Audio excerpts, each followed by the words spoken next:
सबसे पहले डिस्क्लेमर देना चाहूँगा कि यह वीडियो केवल एजुकेशनल पर्पज़ के लिए बनाया गया है। खरीदारी या फिर बिकवाली करने से पहले आप अपनी खुद की रिसर्च ज़रूर कर लीजिएगा, एक्सपर्ट की राय ज़रूर ले लीजिएगा और मैं सेबी रजिस्टर्ड एनालिस्ट नहीं हूँ। दोस्तों, धमाकेदार रिजल्ट वाली कंपनियों की सीरीज को आगे बढ़ाते हुए यहाँ पर मैं तीसरा वीडियो लेके आया हूँ। अब तक मैं इस सीरीज में 2 वीडियो पोस्ट कर चुका हूँ। दोनों वीडियो में मैंने एक-एक कंपनियां डिस्कस की थी और इस वीडियो में मैंने 3 कंपनियां डिस्कस की हैं। इन तीनों कंपनियों के रिजल्ट धमाकेदार हैं, गजब की परफॉर्मेंस आती हुई दिखी है।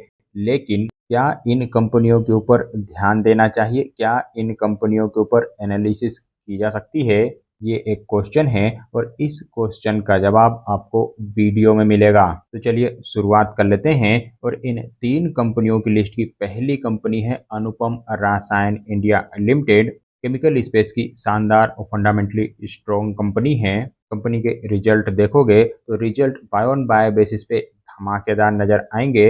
रिजल्ट में रिवेन्यू के लेवल पे 91% की ग्रोथ है। 254 करोड़ रुपए का रिवेन्यू बढ़कर अब 486 करोड़ रुपए के लेवल पर आ गया है। वहीं प्रॉफिट में तो 300% के आसपास की बढ़त है।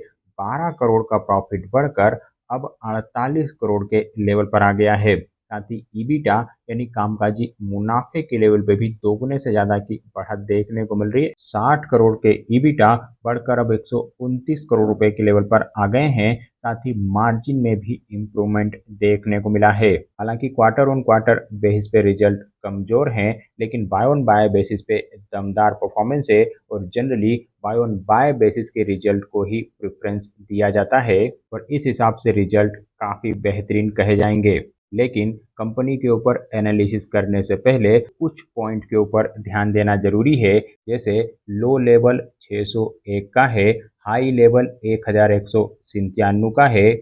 वहीं वैल्यूएशंस भी काफ़ी महंगे नज़र आ रहे हैं। 100 से ऊपर का पी मल्टीपल है। इसीलिए मैंने वीडियो की शुरुआत में क्वेश्चन मार्क लगाया था। यानी हमें केवल रिजल्ट ही नहीं देखना है, हर पैरामीटर की डिटेल एनालिसिस करने के बाद ही कोई फैसला करना चाहिए। तो मेरे हिसाब से यहाँ पर वेट करना सही रहेगा। इसके अलावा हिताची एनर्जी इंडिया की ओर से भी धमाकेदार परफॉर्मेंस आती हुई दिखी है। रिजल्ट इस कंपनी के भी गजब के नज़र आ रहे हैं। जैसे रिजल्ट में बाय ऑन बाय बेसिस पे रिवेन्यू में 10.5% के आसपास की ग्रोथ है। वहीं प्रॉफिट तो 1162% के आसपास बढ़े हुए हैं। 10 करोड़ के प्रॉफिट बढ़कर अब 131 करोड़ रुपए के लेवल पर आ गए हैं। साथ ही ईबिटा यानी कामकाजी मुनाफे के लेवल पे भी 329% की दमदार बढ़त है। मार्जिन में भी इम्प्रूवमेंट देखने को मिला है। 4% के मार्जिन बढ़कर अब 14% के लेवल पर आ गए हैं। हालांकि क्वार्टर ऑन क्वार्टर बेसिस पे यहाँ पर भी कमजोर परफॉर्मेंस है, लेकिन बाय ऑन बाय बेसिस पे बढ़िया रिजल्ट है। और जैसा कि मैंने अभी आपको बताया कि बाय ऑन बाय बेसिस के रिजल्ट को ही प्रेफरेंस दिया जाता है, उस हिसाब से रिजल्ट धमाकेदार माने जाएंगे। लेकिन यहाँ पर भी सिमिलर प्रॉब्लम है। लो लेवल 8,738 का है, हाई लेवल 21,800 का है और वैल्यूशंस यहाँ पर भी काफ़ी महंगे नज़र आ रहे हैं। शेयर 180 के पी मल्टीपल पर ट्रेड कर रहा है। हालांकि कंपनी काफ़ी बढ़िया है, बिजनेस काफ़ी बढ़िया है, मैनेजमेंट शानदार है, लेकिन वैल्यूशंस और शेयर की परफॉर्मेंस भी मायने रखती है और इस वजह से इस कंपनी के लिए भी इंतजार की स्ट्रेटजी ही काम करेगी। वहीं इस लिस्ट की तीसरी कंपनी है लॉरस लेबोरेटरी। फार्मा स्पेस की शानदार और फंडामेंटली स्ट्रॉन्ग कंपनी है और रिजल्ट यहाँ पर भी गजब के नजर आएंगे।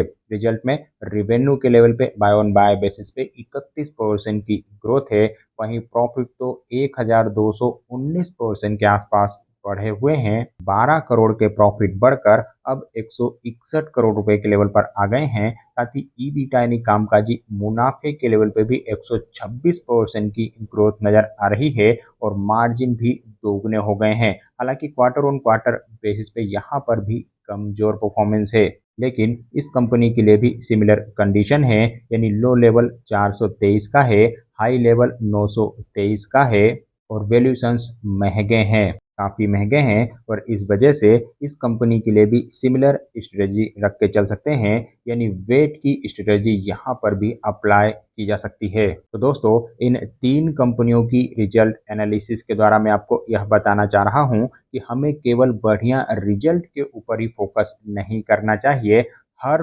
पैरामीटर को हमें एनालाइज करना चाहिए, तभी मार्केट में बड़ा और बढ़िया रिटर्न बनाया जा सकता है।